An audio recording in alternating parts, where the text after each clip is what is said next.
ಬೇಸಿಗೆಯಲ್ಲೂ ಕಾಳಿ ನದಿ ಅಬ್ಬರ. ನದಿಗೆ ವಾಪಸ್ ಬರ್ತಾ ಇದೆ ಸಮುದ್ರದ ನೀರು.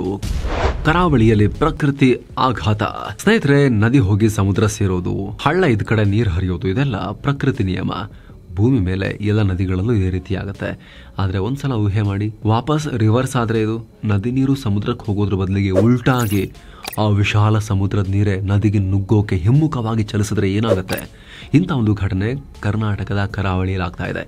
ಅರಬ್ಬಿ ಸಮುದ್ರದ ನೀರು ಕಾಳಿ ನದಿಗೆ ನುಗ್ತಾ ಇದ್ದು ಕರಾವಳಿಯನ್ನ ಕಂಗೆಡಿಸಿದೆ. ಕರಾವಳಿ ಜನ ಹೆದರೋ ರೀತಿ ಮಾಡಿದೆ ಇದು. ಅನೇಕ ಕಡೆ ಪ್ರವಾಹ ಪರಿಸ್ಥಿತಿ ಕೂಡ ಉಂಟಾಗಿದೆ. ಬೆಳೆ ನಾಶವಾಗಿ ಹೊಲಗದ್ದೆ ಬಾವಿಗಳಿಗೆಲ್ಲ ನೀರು ನುಗ್ಗಿದೆ. ಮಳೆಯನ್ನೇ ಕಾಣದ ಜನ ದಿಢೀರಂತ ಉಕ್ಕಿರೋ ನದಿಗೆ ಇದೆಲ್ಲಿಂದ ಬಂತು ಅಂತ ನೋಡಿ ದಂಗಾಗಿದ್ದಾರೆ. ಹಾಗಿದ್ರೆ ಕಾಳಿ ನದಿಯಲ್ಲಿ ನಿಜಕ್ಕೂ ಏನಾಗ್ತಾ ಇದೆ? ಅತಿ ರಭಸವಾಗಿ ಹರಿಯೋ ನದಿಯನ್ನೇ ಸಮುದ್ರ ವಾಪಸ್ ದೂಡ್ತಿರೋದು ಯಾಕೆ ಭೂಮಿ ಕಡೆಗೆ? ಇದರ ಹಿಂದಿನ ವೈಜ್ಞಾನಿಕ ಕಾರಣ ಏನು? ಇದರಿಂದ ಅಲ್ಲಾಗ್ತಿರೋ ಸಮಸ್ಯೆ ಏನು? ಬನ್ನಿ, ಕರಾವಳಿ ಜನರು ಫೇಸ್ ಮಾಡ್ತಿರೋ ಈ ದೊಡ್ಡ ಸಮಸ್ಯೆ ಬಗ್ಗೆ ಡೀಟೇಲ್ ಆಗಿ ಈ ವರದಿಯಲ್ಲಿ ನೋಡ್ತಾ ಹೋಗೋಣ. ಭುಗಿಲೆದ್ದ ಅಲೆಗಳು, ಹೊಲ ಗದ್ದೆಗಳಿಗೆ ಉಪ್ಪಿನ ನೀರು. ಸ್ನೇಹಿತರೆ, ಮಾರ್ಚ್ ತಿಂಗಳ ಮೊದಲ ದಿನದಿಂದಲೇ ಈ ರೀತಿ ಆಗ್ತಾ ಇದೆ ಅನ್ನೋ ಮಾಹಿತಿ ಸಿಗ್ತಾ ಇದೆ. ಸುಮಾರು 10 ರಿಂದ 15 ಕಿಲೋಮೀಟರ್ ತನಕ ಸಮುದ್ರದ ನೀರು ನದಿಯ ಒಳಗೆ ನುಗ್ತಾ ಇದೆ ಅಂತ ಗೊತ್ತಾಗಿದೆ. ಇದರ ಪರಿಣಾಮ ನದಿ ಪಾತ್ರ ದೊಡ್ಡದಾಗಿ ಸಾವಿರಾರು ಎಕರೆ ಪ್ರದೇಶಕ್ಕೆ ಉಪ್ಪು ನೀರು ತುಂಬಿದೆ. ತರಕಾರಿ, ಭತ್ತದ ಬೆಳೆಗಳು ನಾಶವಾಗಿವೆ. ಹತ್ತಿರದಲ್ಲಿದ್ದ ಬಾವಿಗೂ ನೀರು ನುಗ್ಗಿದೆ. ನಿಮಗೆ ಗೊತ್ತಿರೋ ಹಾಗೆ ಕರಾವಳಿ ಕಡೆ ಹೆಚ್ಚಾಗಿ ಬಾವಿ ನೀರನ್ನ ಬಳಸ್ತಾರೆ, ಕುಡಿಯೋಕ್ಕೂ ಕೂಡ. ಆದರೆ ಈಗ ಕೆಲ ಪ್ರದೇಶಗಳಲ್ಲಿ ಕುಡಿಯೋಕ್ಕೂ ನೀರು ಸಿಗ್ತಾ ಇಲ್ಲ. ಆ ಮಟ್ಟಿಗೆ ಉಪ್ಪು ನೀರು ಬಂದು ಸಂಗ್ರಹ ಆಗಿದೆ ಅಂತ ಜನ ಸಮಸ್ಯೆ ಹೇಳ್ಕೊಳ್ತಿದ್ದಾರೆ. ಅಲ್ಲದೆ ಈ ರೀತಿ ಹೊಲಗಳಿಗೆ ಲವಣಾಂಶ ಇರೋ ನೀರು ನುಗ್ತಿರೋದ್ರಿಂದ ಭೂಮಿನೂ ಹಾಳಾಗ್ತಿದೆ. ವ್ಯವಸಾಯಕ್ಕೂ ಹೊಡೆತ ಬೀಳ್ತಾ ಇದೆ. ಫಲವಂತಿಕೆ ಹೋಗ್ತಾ ಇದೆ ನೆಲದ್ದು ಅಂತ ಜನ ಆತಂಕ ವ್ಯಕ್ತಪಡಿಸ್ತಾ ಇದ್ದಾರೆ. ಈಗ ಆಲ್ರೆಡಿ ಸಣ್ಣ ನೀರಾವರಿ ಇಲಾಖೆ ಅಧಿಕಾರಿಗಳು ಸ್ಥಳಕ್ಕೆ ಭೇಟಿ ನೀಡಿ ಚೆಕ್ ಮಾಡಿದ್ದಾರೆ. ನದಿ ಪಾತ್ರದಲ್ಲಿರೋ ಕಿನ್ನಾರ, ಆ ಕಡೆ ಚಂಡಿಯ, ಚಿತ್ತಾಕುಲ, ಆಮದಳ್ಳಿ ಭಾಗದಲ್ಲಿ ಇದರಿಂದ ಸಮಸ್ಯೆ ಆಗ್ತಾ ಇದೆ ಅಂತ ಸ್ಥಳೀಯರು ಹೇಳಿದ್ದಾರೆ. ಹೀಗೆ ಆಗೋದು ಯಾಕೆ? ಸ್ನೇಹಿತರೆ, ವಿಚಿತ್ರ ಅಥವಾ ಅಪರೂಪದ ಘಟನೆಗೆ ಕಾರಣ ತಿಳಿಯೋಕ್ಕೂ ಮೊದಲು ಈ ಕಾಳಿ ನದಿ ಬಗ್ಗೆ ಚೂರು ತಿಳ್ಕೋಬೇಕು. ಯಾಕಂದ್ರೆ ಕಾಳಿ ಇತರ ನದಿಗಳ ರೀತಿ ಅಲ್ಲ. ಈ ನದಿ ಬಗ್ಗೆ ಸಾಕಷ್ಟು ವಿಸ್ಮಯ ಮತ್ತು ನಿಗೂಢ ಸ್ಟೋರೀಸೇ ಇವೆ. ಕಾಳಿಯಲ್ಲಿ ಭಯಾನಕ ಸುಳಿಗಳಿವೆ ಅಂತ ಇವತ್ತಿಗೂ ಜನ ಮಾತನಾಡ್ತಾರೆ. ಡಿಗ್ಗಿ ಘಾಟ್ ಅನ್ನೋ ಕಡೆ ಹುಟ್ಟೋ ಈ ನದಿ ರಾಜ್ಯದಲ್ಲೇ ಅತ್ಯಂತ ವೇಗವಾಗಿ ನುಗ್ಗೋ ಹರಿಯೋ ನದಿ ಅಂತ ಕರೆಸ್ಕೊಳ್ಳುತ್ತೆ. ಇದರಲ್ಲಿ ಈಜೋ ಪ್ರಯತ್ನ ಸಾವನ್ನ ಆಹ್ವಾನಿಸಿದ ಹಾಗೆ ಅನ್ನೋ ಒಪಿನಿಯನ್ ಇದೆ. ಅಷ್ಟೇ ಅಲ್ಲ, ಕರ್ನಾಟಕದಲ್ಲಿ ಪಶ್ಚಿಮಕ್ಕೆ ಹರಿಯೋ ನದಿಗಳಲ್ಲೇ, ಅಂದರೆ ಅರಬ್ಬಿ ಸಮುದ್ರ ಸೇರೋ ನದಿಗಳಲ್ಲೇ ಕಾಳಿ ಲಾಂಗೆಸ್ಟ್ ರಿವರ್ 184 ಕಿಲೋಮೀಟರ್ ಉದ್ದ ಹರಿಯುತ್ತೆ. ಅದರಲ್ಲೂ ವಿಶೇಷ ಅಂದರೆ ಇದು ಉತ್ತರ ಕನ್ನಡ ಜಿಲ್ಲೆ ಬಿಟ್ಟು ಹೊರಗೆ ಹೋಗೋದಿಲ್ಲ. ಹೀಗಾಗಿನೇ ಕಾಳಿಯನ್ನ ಉತ್ತರ ಕನ್ನಡದ ತಾಯಿ, ಅಲ್ಲಿನ ಜೀವ ನದಿ ಅಂತ ಕರೀತಾರೆ. ಜಿಲ್ಲೆಯ 4 ಲಕ್ಷಕ್ಕೂ ಅಧಿಕ ಜನರಿಗೆ ಈ ನದಿಯೇ ನೇರ ಆಧಾರ. ಕೃಷಿ, ಮೀನುಗಾರಿಕೆ ಸೇರಿ ಸಾಕಷ್ಟು ಉದ್ಯೋಗಗಳಿಗೆ ಇದೇ ನೀರು ಯೂಸ್ ಆಗುತ್ತೆ. ಇದಕ್ಕೆ ಸೂಪ ಅನ್ನೋ ಅಣೆಕಟ್ಟು ಕೂಡ ಇದ್ದು ಕಾಳಿ ನದಿಯಿಂದ ವಿದ್ಯುತ್ ಉತ್ಪಾದನೆ ಕೂಡ ಆಗುತ್ತೆ. ಕೈಗಾ ಅಣು ವಿದ್ಯುತ್ ಸ್ಥಾವರ ಇರೋದು ಕೂಡ ಇಲ್ಲೇ. ಇರೋ ತಟ್ಟಿಹಳ್ಳಿ, ಪಂಡ್ರಿ ಸೇರಿ ಸಾಕಷ್ಟು ಉಪನದಿಗಳಿವೆ. ಅಂಶಿ ರಾಷ್ಟ್ರೀಯ ಉದ್ಯಾನವನ ಕೂಡ ಇದರ ಪಕ್ಕದಲ್ಲೇ ಬರುತ್ತೆ. ಹೀಗೆ ಲಕ್ಷಾಂತರ ಪ್ರಾಣಿ ಪಕ್ಷಿಗಳಿಗೆ ನೀರುಣಿಸಿ ಭಯಾನಕ ಅಲೆಗಳನ್ನು ಸೃಷ್ಟಿಸಿ ಬೆಟ್ಟ ಗುಡ್ಡಗಳ ನಡುವೆ ಧುಮ್ಮಿಕ್ಕಿ ಹರಿಯೋ ಕಾಳಿ ಕೊನೆಗೆ ಕಾರವಾರದ ಬಳಿ ಸಮುದ್ರ ಸೇರುತ್ತೆ. ಆದರೆ ಈಗ ಅದೇ ನದಿಗೆ, ಅದೇ ಅರಬ್ಬಿ ಸಮುದ್ರದ ನೀರು ವಾಪಸ್ ಬರ್ತಾ ಇದೆ. ಸಮುದ್ರದ ನೀರು ನದಿಗೆ ನುಗ್ತಾ ಇದೆ, ಉಲ್ಟಾ ಆಗ್ತಿದೆ. ಇಲ್ಲಿ ನದಿಯೊಳಗೆ ಉಪ್ಪು ನೀರು ಬೆರೆತು ನದಿ ಮಟ್ಟ ಏರ್ತಾ ಇದೆ. ಸ್ನೇಹಿತರೆ, ಹಾಗೆ ನೋಡಿದ್ರೆ ಕಾಳಿ ನದಿಯಲ್ಲಿ ಈ ಪ್ರವಾಹ, ನದಿ ನೀರು ಹೆಚ್ಚಾಗೋದು ಹೊಸತಲ್ಲ. 2019ರಲ್ಲೂ ಕೂಡ ದೊಡ್ಡ ಪ್ರವಾಹ ಉಂಟಾಗಿತ್ತು. ಸಾಕಷ್ಟು ಆಸ್ತಿ ಪಾಸ್ತಿ, ಪ್ರಾಣಹಾನಿ ಕೂಡ ಆಗಿತ್ತು. ಆದ್ರೆ ಅದಕ್ಕೆ ಮಳೆ ಕಾರಣ ಆಗಿತ್ತು. ಮಳೆ ನೀರು ಹೆಚ್ಚಾಗಿ ಪ್ರವಾಹ ಆಗಿ ಜನ ಮನೆಗಳನ್ನೆಲ್ಲ ಕಳ್ಕೊಂಡು ಟೆಂಟ್ಗಳಲ್ಲಿ ವಾಸ ಮಾಡಬೇಕಾಗಿತ್ತು. ಬಟ್ ಈಗ ಸುಡು ಸುಡು ಬೇಸಿಗೆಯಲ್ಲಿ ಒಂಥರ ಹೀಟ್ ವೇವ್ ತರದ ವಾತಾವರಣ, ಅಷ್ಟು ಶೆಕೆ ಇರೋ ಟೈಮ್ನಲ್ಲಿ ಕಾಳಿ ಅಬ್ಬರ ಶುರುವಾಗಿದೆ. ಹೀಗಾಗಿ ಕಾಳಿಯ ನಡೆ ಬಗ್ಗೆ ಜನ ಕುತೂಹಲ ಹಾಗೂ ಆತಂಕದ ಕಣ್ಣುಗಳಿಂದ ನೋಡ್ತಾ ಇದ್ದಾರೆ. ಸ್ನೇಹಿತರ, ವರದಿಯಲ್ಲಿ ಮುಂದುವರಿಯೋ ಮುನ್ನ ಒಂದು ಇಂಟ್ರೆಸ್ಟಿಂಗ್ ಸುದ್ದಿಯನ್ನು ನಿಮಗೆ ನಾವು ಹೇಳಲೇಬೇಕು. ನೀವೀಗ ಸ್ಕ್ರೀನ್ ಮೇಲೆ ನೋಡ್ತಾ ಇದ್ದೀರಾ ಸ್ನೇಹಿತರೆ, ಇದು ಅಮೆರಿಕದ 38 ವರ್ಷದ AI ಪ್ರಾಂಪ್ಟ್ ಎಂಜಿನಿಯರ್ ಒಬ್ಬರ ಸಂಪಾದನೆ. ಯಾವುದೇ ಟೆಕ್ ಡಿಗ್ರಿ ಇಲ್ಲದೆ ವರ್ಷಕ್ಕೆ $1 ಲಕ್ಷ ಗಳಿಸಿದ್ದಾರೆ. ಇದಕ್ಕೆ ಕಾರಣ ಏನು ಅಂತ ಹೇಳಿದ್ರೆ, ಜಗತ್ತಲ್ಲಿ ಹೆಚ್ಚಾಗ್ತಿರೋ AI ನ ಬಳಕೆ. ಇವತ್ತು ಬಹುತೇಕ ಕಂಪನಿಗಳು AI ಅವಲಂಬನೆ ಮಾಡ್ತಾ ಇದ್ದಾವೆ. ಎಕ್ಸೆಲ್ ಮತ್ತು ಡೇಟಾ ಅನಾಲಿಸಿಸ್ ಜಾಬ್ಗಳಲ್ಲಿ ಈ AI ಸ್ಕಿಲ್ಡ್ ಉದ್ಯೋಗಿಗಳಿಗೆ ವಾರ್ಷಿಕವಾಗಿ $38 ಲಕ್ಷ ಪ್ಯಾಕೇಜ್ ಇದೆ. ಪರ್ಸನಲ್ ಬ್ರ್ಯಾಂಡಿಂಗ್ ಕ್ಷೇತ್ರದಲ್ಲಿ $30 ಲಕ್ಷ, ಬಿಸ್ನೆಸ್ ಸ್ಟ್ರಾಟಜಿ ಕ್ಷೇತ್ರದಲ್ಲಿ $40 ಲಕ್ಷ, ಕಂಟೆಂಟ್ ಕ್ರಿಯೇಷನ್ ನಲ್ಲಿ $20 ಲಕ್ಷ, ಪ್ರಾಂಪ್ಟ್ ಎಂಜಿನಿಯರಿಂಗ್ಗೆ $50 ಲಕ್ಷ ತನಕ ಗಳಿಸ್ತಾ ಇದ್ದಾರೆ. ಇದೆಲ್ಲ AI ಸ್ಕಿಲ್ ಗಳಿಂದ ಅವರು ಎಕ್ಸ್ಟ್ರಾ ಅಡ್ವಾಂಟೇಜ್ ತಗೊಳ್ತಾ ಇದ್ದಾರೆ. ತುಂಬಾ ಜನಕ್ಕೆ 1 ರಿಂದ 2 ಲಕ್ಷ ಕೊಟ್ಟರು ಕೂಡ AI ಸ್ಕಿಲ್ ಕಲಿಯೋಕೆ ಆಗ್ತಾ ಇಲ್ಲ.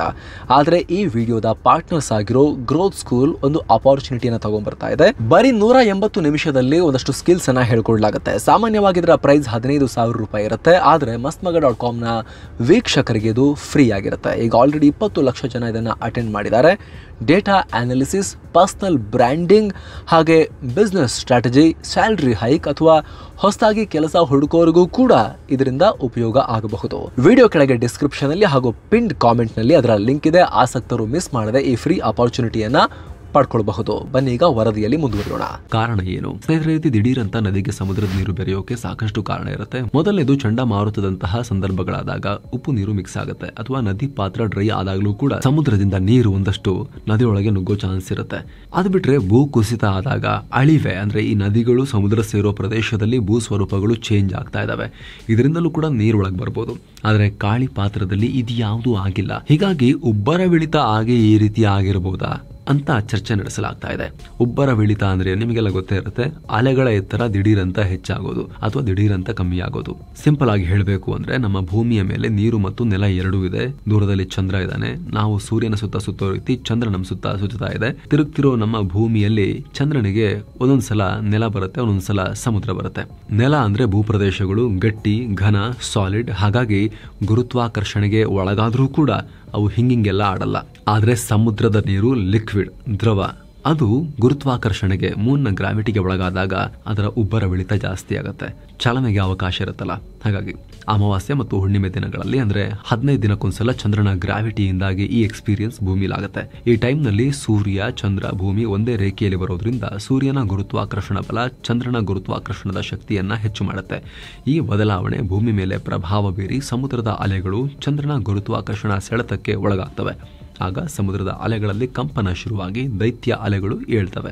ಸೊ ಈಗ ಕಾಳಿ ನದಿಯಿಂದಲೂ ಅದೇ ಆಗಿರಬಹುದು ಅಂತ ತಜ್ಞರು ಹೇಳ್ತಾ ಇದ್ದಾರೆ. ಮೊನ್ನೆ ಅಮಾವಾಸ್ಯೆ ಆಯಿತು. ಚಂದ್ರನ ಗುರುತ್ವಾಕರ್ಷಣ ಶಕ್ತಿ ಹೆಚ್ಚಾಗಿ ಸಮುದ್ರದ ಅಲೆಗಳು ಎತ್ತರಕ್ಕೆ ಹೋಗಿರಬಹುದು. ಆಗ ನೀರು ನದಿಯತ್ತ ಧಾವಿಸಿರಬಹುದು ಅಂತ ತಜ್ಞರು ಹೇಳ್ತಾ ಇದ್ದಾರೆ. ಇದಕ್ಕೆ ಪುಷ್ಟಿ ಕೊಡುವ ಹಾಗೆ ಮಾರ್ಚ್ 1ನೇ ತಾರೀಕು ರಾತ್ರಿ 12 ಗಂಟೆ ಹೊತ್ತಿಗೆ 2 ಮೀಟರ್ ಎತ್ತರದ ಅಲೆಗಳು ಎದ್ದಿದ್ವು ಅಂತ ಅಧಿಕಾರಿಗಳು ಮಾಹಿತಿ ಕೊಟ್ಟಿದ್ದಾರೆ. ಸಾಮಾನ್ಯವಾಗಿ ನಮ್ಮ ಈ ಅರಬ್ಬಿ ಸಮುದ್ರದ ಭಾಗದಲ್ಲಿ, ವಿಶೇಷವಾಗಿ ಉಡುಪಿ, ಉತ್ತರ ಕನ್ನಡ ತೀರಗಳಲ್ಲಿ ಗರಿಷ್ಠ 1 ಮೀಟರ್ ಎತ್ತರದ ಅಲೆ ಏಳ್ತವೆ. ಕೆಲವೊಂದು ಸಂದರ್ಭದಲ್ಲಿ 0.8, 0.9 ಮೀಟರ್ ಅಷ್ಟೇ.